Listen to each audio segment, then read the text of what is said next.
Voz é meio, palavra é mensagem, sem a qual a voz fica sem sentido. O Grupo Imagem e Credibilidade e a Companhia da Voz se uniram para levar até você comunicação integrada, credibilidade da voz. Alexandre Jardim. Crises te preocupam? E a sua reputação? Como está? Eu tenho a solução. Rodolfo Lago. Você entende como as decisões são tomadas neste país? Te ajuda a escrever como os melhores jornalistas. Luiz Ximenes. Você já se ouviu gravado? Quer melhorar? Vem pra cá que eu te ajudo. Alexandre Mota. Sem saber qual caminho percorrer, te ajudo a estruturar sua empresa e seus projetos. Estevão Damásio. Use o poder do rádio e dos podcasts para passar a sua mensagem. Pode contar comigo. Profissionais da voz e da palavra em uma fábrica de podcasts, entrevistas, cursos, treinamentos e consultorias e conteúdos que irão contribuir na sua tomada de decisão. Soluções em comunicação. Credibilidade da Voz. Uma parceria dos grupos Imagem, Credibilidade e Companhia da Voz.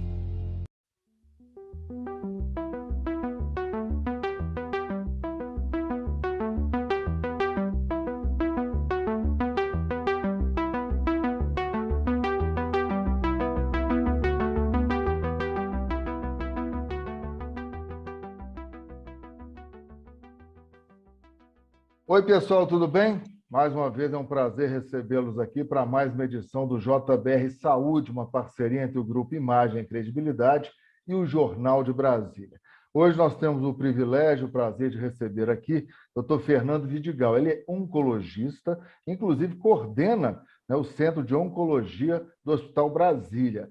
E hoje nós vamos bater um papo com o Dr. Fernando sobre um tema muito sensível, um tema importante, eu diria até preponderante hoje, que são as mulheres com câncer de mama. Já é difícil. Agora, você que está nos acompanhando, imagine você ter um câncer de mama em plena pandemia. Nós vamos abordar, obviamente, os impactos dessa pandemia para o diagnóstico desse que é um dos tumores. Eu não sei, doutor Fernando, se é o mais comum entre as mulheres, mas se não for, creio que esteja muito próximo. Tudo bem, doutor Fernando? Bem-vindo. Olá, Estevão. Muito obrigado pelo convite. Um prazer estar aqui com você para a gente fazer um bate-papo aqui de um assunto que é tão sensível, de um assunto que é tão importante para todas as mulheres. E eu tenho certeza que a gente vai esclarecer algumas dúvidas aqui, alguns pontos que são mitos, algumas verdades e trazer à tona aí a discussão acerca de pandemia, câncer de mama e saúde mental. Com certeza. Doutor Fernando, hoje o câncer de mama nas mulheres é o principal tumor? É o número 1, viu, Estevão? As estimativas, tanto internacionais quanto a própria estimativa brasileira mesmo, o Instituto Nacional do Câncer, coloca o câncer de mama aí como número 1 em termos de incidência em mulheres e, obviamente, um assunto que interessa a todas as mulheres, sejam elas mais jovens, sejam elas mais idosas, e, obviamente, um assunto de saúde pública, né?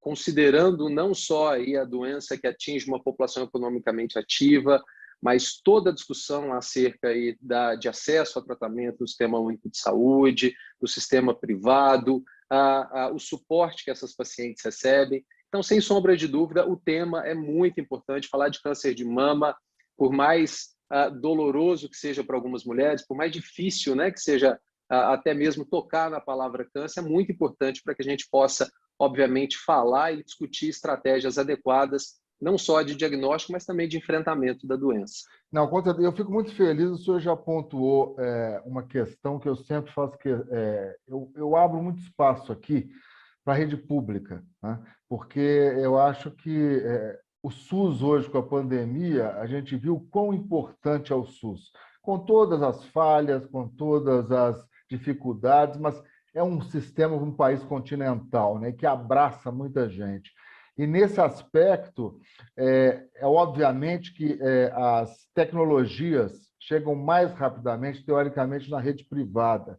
Porém, há grandes ilhas de excelência no setor público, e é sempre bom o senhor pontuar, porque nós vamos falar um pouquinho também de como, se for possível, como está essa assistência com a sua experiência na rede pública, especialmente no diagnóstico e pós-diagnóstico, abraçar a mulher, né? Porque quando você recebe um diagnóstico desse, qualquer câncer, mas o câncer do seio, eu acho que é a feminilidade que leva um tapão, né, doutor Fernando? Exatamente. O câncer de mama, Estevão, ele por acometer as mamas, e a mama ela tem uma identificação para as mulheres com a autoimagem, com a sua sexualidade, com a maternidade, né? Obviamente, não é um órgão qualquer no sentido de representação para as mulheres. Tem uma representação muito, muito importante, né? E do ponto de vista diagnóstico, você tocou num assunto aí, quando você se refere aí ao Sistema Único de Saúde. O Brasil tem uma extensão continental, a gente sabe aí do tamanho do desafio que é o Sistema Único de Saúde no Brasil. Mas, como você bem pontuou, foi um sistema que abraçou, queira ou não, a saúde da população brasileira, principalmente nesse momento de pandemia. O SUS tem muitas dificuldades do ponto de vista de acesso aí a todos os tratamentos de ponta que a gente tem no mundo, mas, sem sombra de dúvida, considerando toda a nossa população, é onde a maioria das mulheres está inserida, seja do ponto de vista diagnóstico, seja do ponto de vista de tratamento. Eu acho que essa discussão ela sempre é interessante no sentido da gente sempre pensar em melhorar aí o acesso para todas as mulheres ao Sistema Único de Saúde. Eu acho que esse tema é muito relevante também, e não só nesse aspecto, mas quando a gente fala também da saúde privada, a gente discutia aí centros de excelência que possam abraçar as mulheres aí na sua integralidade, seja desde a fase do diagnóstico até todo o tratamento e acompanhamento. Isso é uma necessidade. Hoje a gente carece realmente do que você falou, de grandes centros de excelência. Existem vários, é notável isso, mas a gente ainda precisa avançar muito nisso. Eu acho que essa proposta de integração ela é sempre muito bem-vinda. Mergulhando agora nos impactos dessa pandemia, eu acho que, de forma até didática, várias campanhas foram feitas, continuam sendo feitas. Nós temos o Outubro Rosa, que me parece foi antecipado com a preocupação dos impactos perversos que a pandemia teve. Mas vamos lá. O exame do toque, né? Apalpar a mama, para ver se tem algum caroço, algum carocinho. Eu acho que isso independe da pandemia. Acho que as mulheres, eu acho que continuaram fazendo isso, mas o problema que eu vislumbro e gostaria que o senhor falasse é que, tudo bem, achou o carocinho, mas ano passado, plena pandemia, ninguém sabia de nada, informações desencontradas. Essa mulher que está com a pulguinha atrás da orelha, achou algo apalpando, não sei, será que ela realmente adiou a consulta, doutor Fernando? Isso que você está levantando é muito importante. Vamos lá.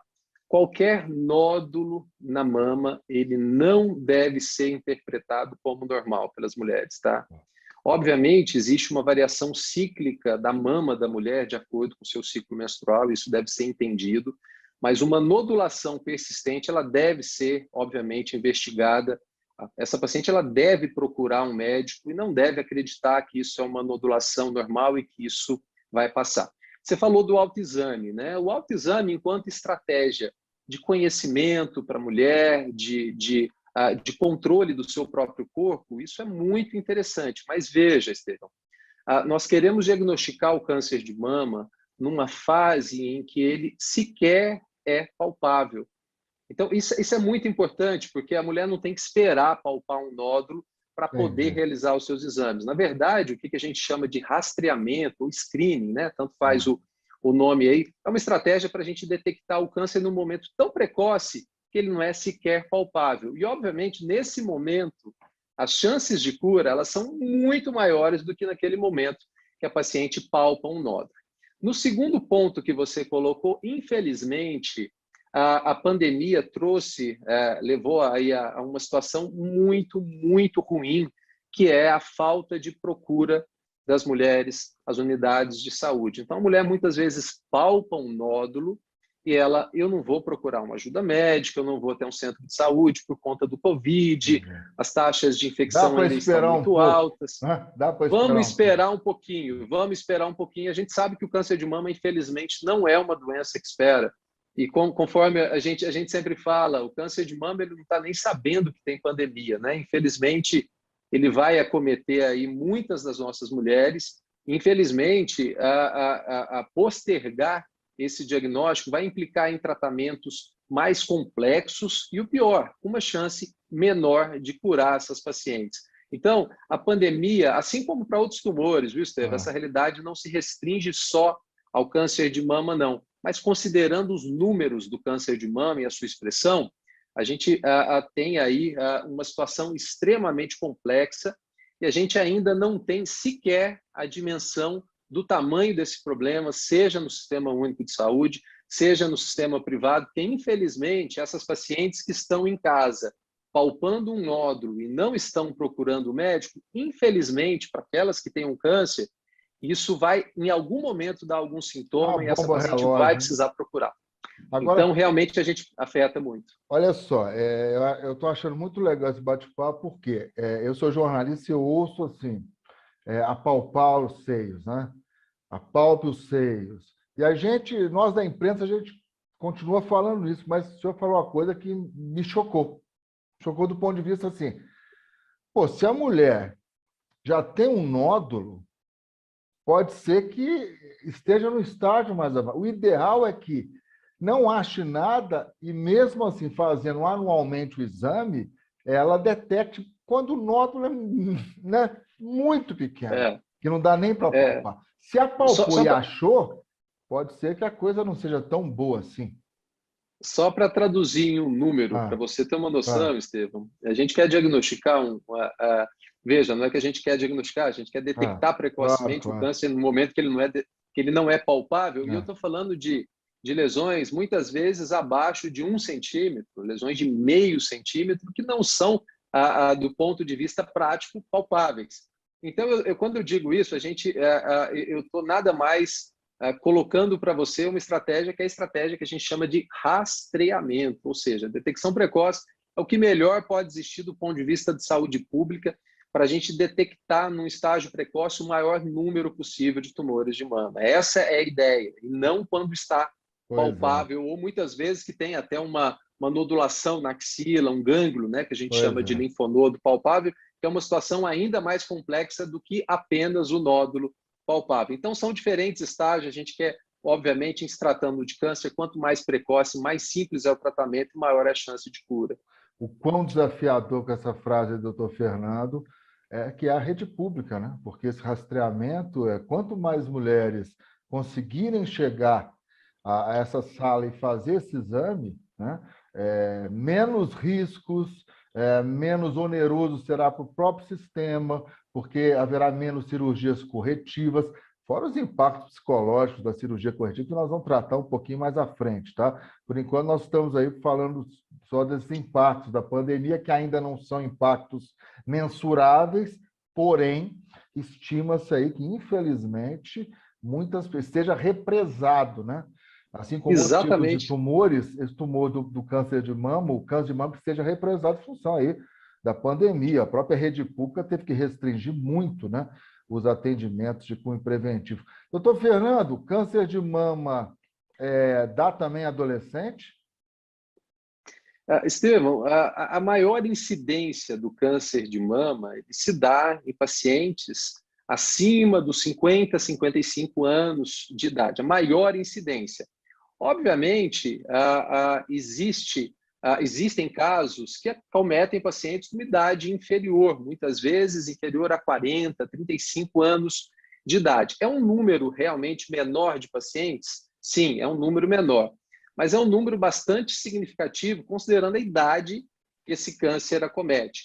E, obviamente, essas pacientes em idades mais jovens, geralmente são pacientes que têm uma história familiar, onde você identifica a mãe, um irmão, uma tia, algum parente habitualmente de primeiro grau, que também teve a doença. Então, a doença é mais frequente em idades maiores, porém, uma vez que a doença acometa essas pacientes de idade mais jovem, a gente tem que ter uma atenção especial do ponto de vista genético, para a gente tentar fazer alguma associação.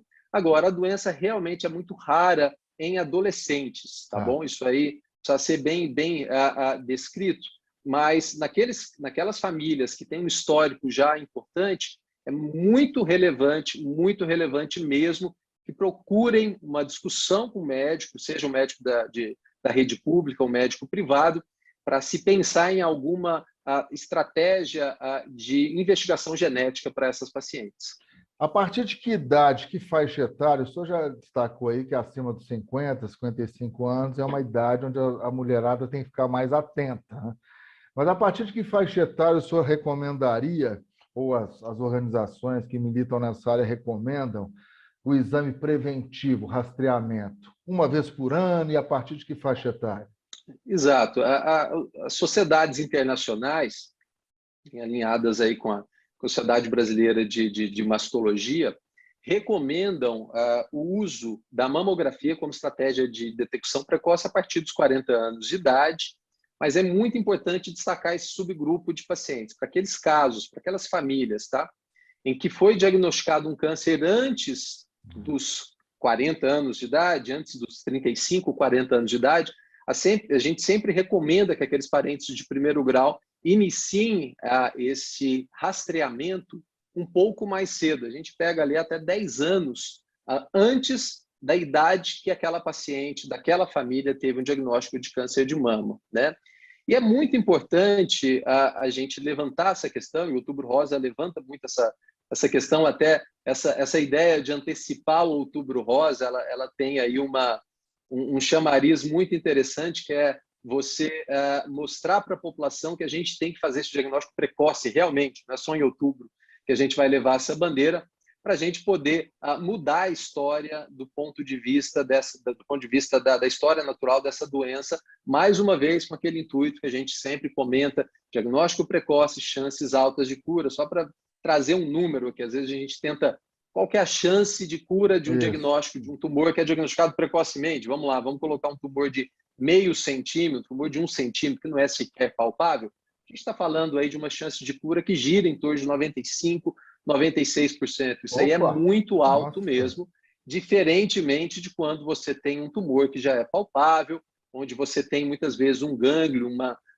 ou até mesmo uma doença à distância que a gente chama de metástase. Aí é uma situação realmente mais complexa. Então, a gente tem que levantar muito essa bandeira, considerando os números, considerando a importância do tema, para que a população realmente se certifique, né? E é importante destacar, viu, Estevam, aproveitando essa deixa aqui, que não é só fazer a mamografia. Uma vez que se faça a mamografia e se identifique um nódulo ou uma lesão que pode ser um câncer, é muito importante que essa paciente faça uma biópsia, que é se retirar um pedaço daquele nódulo e que isso seja feito em tempo hábil. Não adianta fazer a mamografia e demorar 3, 4 meses para fazer uma biópsia.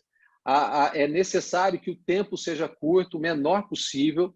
Teve uma lesão que é suspeita e se indica uma biópsia, faça essa biópsia. Se for detectado um câncer, provavelmente vai ser diagnosticado no momento precoce, que esse tratamento seja iniciado o mais rápido possível. E, obviamente, essa campanha do Outubro Rosa, esse antecipar aí dessa ideia do Outubro Rosa, é justamente para a gente conscientizar a linha de cuidado que essa paciente, a jornada que essa paciente vai ter que percorrer para que ele seja da melhor maneira possível. Não só fazer uma mamografia e nada depois, caso tenha uma suspeita de um câncer. Vamos fazer o seguinte, nós temos 2 blocos, né? Nesse bloco a gente falou muito da questão de números, tudo. No segundo bloco, nós vamos abordar o tratamento, né? Eu acho que, assim como outros tumores, é uma notícia impactante, mas não é uma sentença de morte, tá? E o aspecto psicológico, confiar no médico, essa relação mais humanizada médico-paciente, julgo que é vital para o sucesso do tratamento. E o aspecto psicológico, na família, o marido, o companheiro, é vital. Os filhos, porque realmente... E as cirurgias hoje, como que elas estão, né? Então tem muita coisa para a gente falar depois desse rápido intervalo. Não saia daí, porque nós hoje estamos batendo um papo com o Dr. Fernando Vidigal, oncologista, ele que coordena o Centro de Oncologia do Hospital Brasília. Nós vamos falando do câncer de mama, os aspectos psicológicos, tratamento, e o Outubro Rosa, que acabou sendo antecipado em função da pandemia, porque tem muita mulher que, em função da pandemia, não estamos recriminando-as. Pelo contrário, mas é um fato. Não só com relação ao câncer, mas outras patologias acabaram sendo adiadas. Eu não vou no hospital público, principalmente, com risco de pegar Covid. Isso ano passado era um terror, tá? Então, muita gente adiou exames que poderiam ter sido feitos, mas enfim. Mas não adianta chorar o leite derramado, é a gente focar, e na volta do intervalo tem muita coisa para bater um papo ainda com o doutor Fernando. Rapidinho. Somos apaixonados por Brasília. Nascemos para cuidar da cidade e de seus moradores. E desde 1972, nos dedicamos a formar cidadãos bem informados, prontos para construir uma capital melhor e mais protagonista. De lá para cá, muita coisa mudou. Evoluímos para acompanhar as mudanças do mercado, da cidade e do mundo. Evoluímos para entregar conteúdo de forma mais rápida, fácil e eficiente. Jornal de Brasília. Informação, opinião e análise. De Brasília, por Brasília. Não falei que era rápido? Nós estamos de volta com o doutor Fernando Vidigal, oncologista, coordenador do Centro de Oncologia do Hospital Brasília. Doutor Fernando, nesse segundo bloco, vamos focar então na questão do tratamento, do diagnóstico. Eu estou com uma dúvida que ficou do bloco anterior, né? O senhor, por mais uma vez, falou, olha, diagnosticou, fez a biópsia, se for positivo, tem que começar o tratamento logo, não dá para esperar muito. O câncer de mama, ele evolui de forma mais rápida que outros tumores, por exemplo? Estevam, essa frase, essa afirmação, ela vale para quase todos os tumores, principalmente para o câncer de mama, tá? Para você ter uma noção, existe inclusive uma lei, né, que diz que as pacientes que têm o diagnóstico de câncer, que elas precisam ser iniciadas no seu tratamento em até 60 dias. Infelizmente, essa lei não é cumprida, mas do ponto de vista prático, é importante a gente entender, fazer um esclarecimento aqui para a população, que não existe só um tipo de câncer de mama. Existem diferentes tipos de câncer de mama, tá bom? Existe um agrupamento de doenças. Alguns subtipos de câncer de mama, eles têm um crescimento extremamente rápido, principalmente um tipo chamado triplo negativo, é um câncer que pode dobrar de tamanho, muitas vezes com 45, 60 dias. Ele dobra de tamanho. Então, imagine a repercussão disso e, obviamente, as taxas de cura que a gente vai ter. Então, o que a gente preconiza é isso. Teve o diagnóstico de câncer, fez uma biópsia, que essa paciente procure o seu médico para que ele possa fazer os exames adequados, porque aí vai ser iniciada uma jornada. Exames vão ser feitos para poder entender em qual estágio a doença se encontra.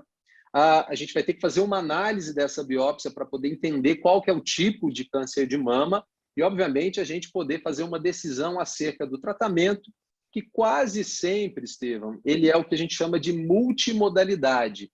Não é só com um médico. A paciente tem que passar com o médico oncologista, passa com o médico cirurgião, que no caso é o mastologista, o médico radioterapeuta. Então, a paciente ela transita com esses profissionais e, obviamente, a decisão acerca do seu tratamento vai passar por esses 3 médicos. E, para a gente diz que tempo é muito importante. Então, uma vez feito o diagnóstico, que se faça, obviamente, essa jornada, que esse caminho seja percorrido para que a gente possa aumentar as chances de cura, que é o nosso objetivo sempre e é o que a gente busca para todas as pacientes. Quando o câncer está num determinado tamanho, ou tipo, né? O senhor destacou que são vários aí, tipos de câncer de mama, e é necessário extirpá-lo, né? Eu acho que a fase mais radical é retirar toda a mama, né? Porque, me corrija se eu estiver errado, que eu já vi muita matéria a respeito. Você como cirurgião e como o médico responsável, não pode retirar somente o tumor, você tem que extirpar um pouco além, né? Porque as células podem ter se espalhado, não é por aí? Então, Estevam, vamos falar um pouquinho de tratamento cirúrgico, né? Apesar de não ser cirurgião, a gente conhece aí os princípios de cirurgia. Estevam, eu posso te dizer que a gente avançou muito no tratamento cirúrgico do câncer de mama, né? Antigamente, eu estou falando de 40 anos atrás, eram feitas cirurgias extremamente radicais, em que você tirava a mama, tirava um músculo que ficava aqui por debaixo da mama. E hoje em dia, quase nunca, para dizer nunca, tá? Nos últimos 50 casos que eu vi, isso é feito, tá bom? Hoje, existem aquilo que a gente chama de cirurgias conservadoras. Às vezes, você retira só 1/4 da mama. E não só isso, né?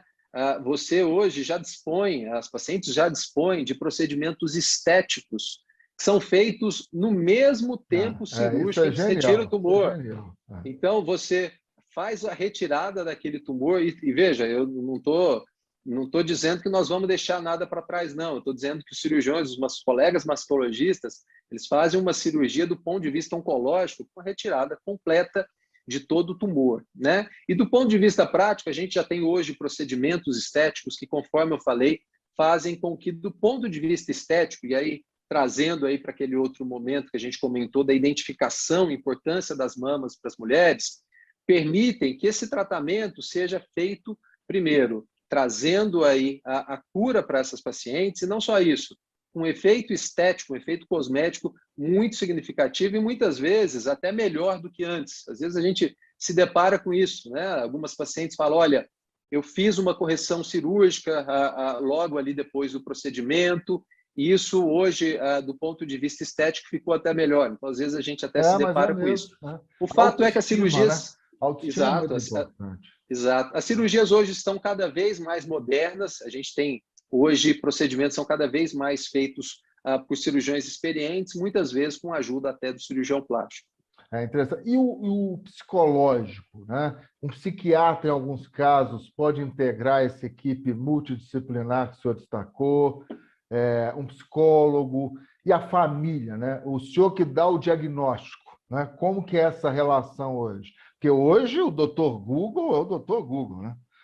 O Dr. Google já sabe tudo, ou acha que sabe tudo, e vai ali. O médico hoje ele fica muito pressionado em alguns momentos. Ele tem que ter muita sensibilidade, zelo, tato para conversar hoje com a paciente, né? Estevão, olha só, a gente está falando de uma doença complexa que é o câncer. O câncer de mama é uma doença complexa e as pacientes precisam ser cuidadas por um time que envolve não só médicos, mas envolve, como você bem falou, também, por exemplo, psicólogos, né? O aspecto psicológico é fundamental ser abordado. Se a gente não aborda o aspecto psicológico, dificilmente essa paciente vai conseguir aí passar por todas as etapas do seu tratamento.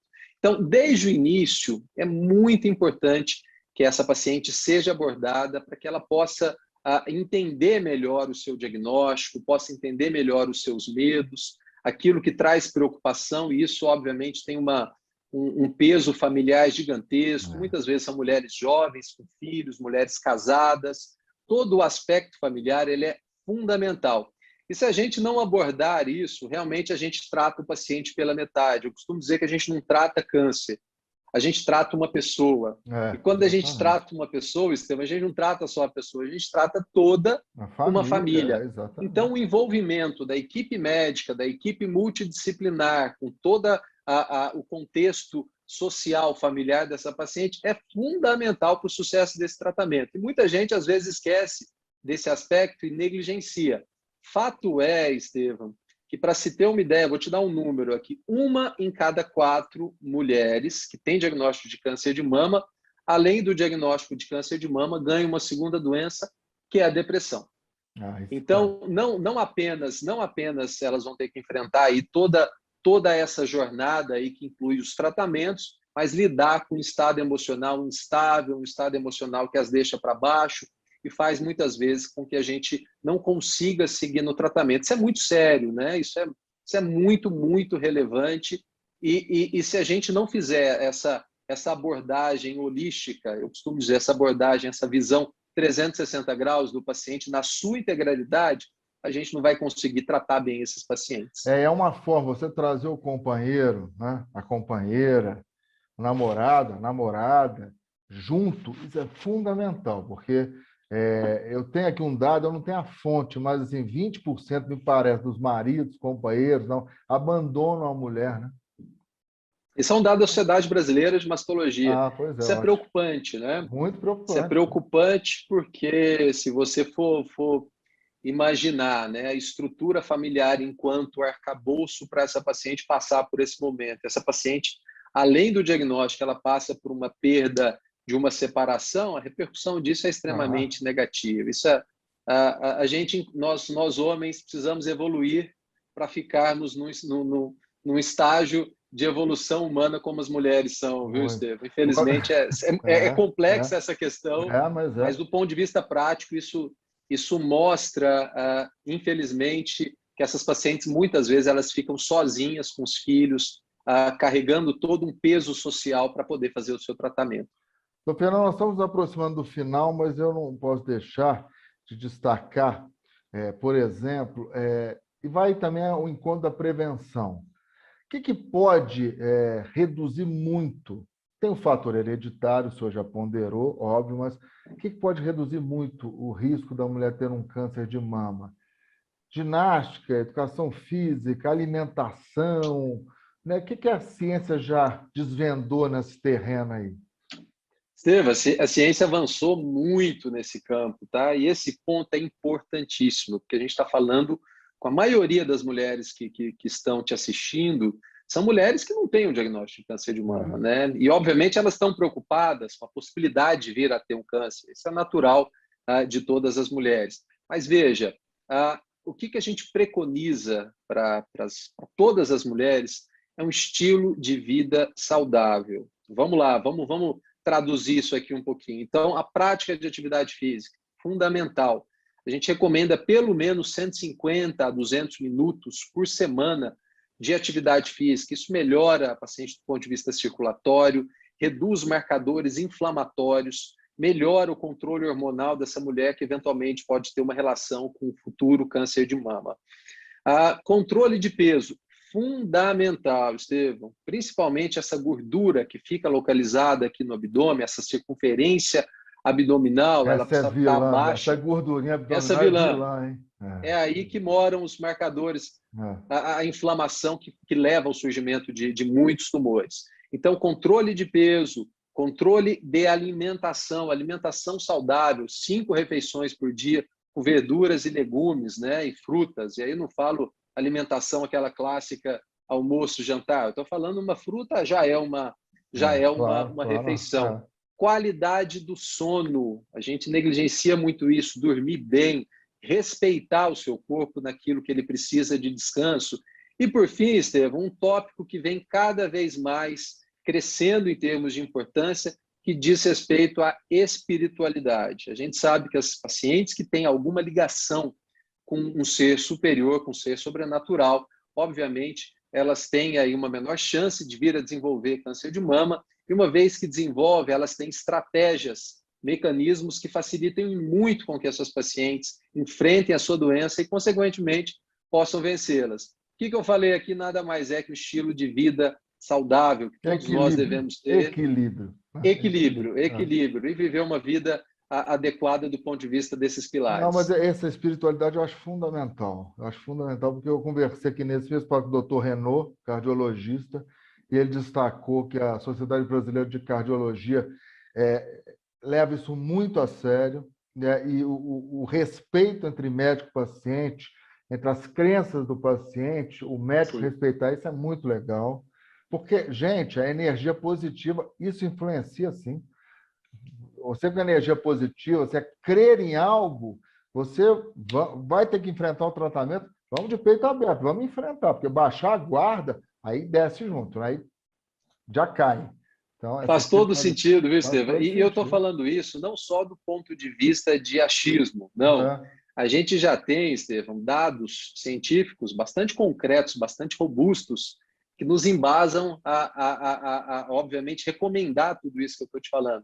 Então, aqui não é simplesmente um aspecto espiritual, não. Eu estou falando de ciência, fé e razão ligadas ali no sentido de trazer aí uma qualidade de vida boa, uma qualidade de vida adequada para todos nós e para as pacientes com câncer de mama, sem sombra de dúvida, e aquelas que não querem se adoecer. Doutor Fernando Vidigal, oncologista, coordenador do Centro de Oncologia do Hospital Brasília, muito obrigado, foi um privilégio tê-lo aqui, de forma bem didática, um bate-papo mesmo, bem informal, é esse o espírito aqui do JBR Saúde, e você já sabe, a partir desta quinta-feira, já estará no site do jornaldebrasilia.com.br. Doutor Fernando, parabéns pelo trabalho, viu? Sucesso. Estevam, prazer estar com você. Tudo de bom. Muito obrigado. Abração.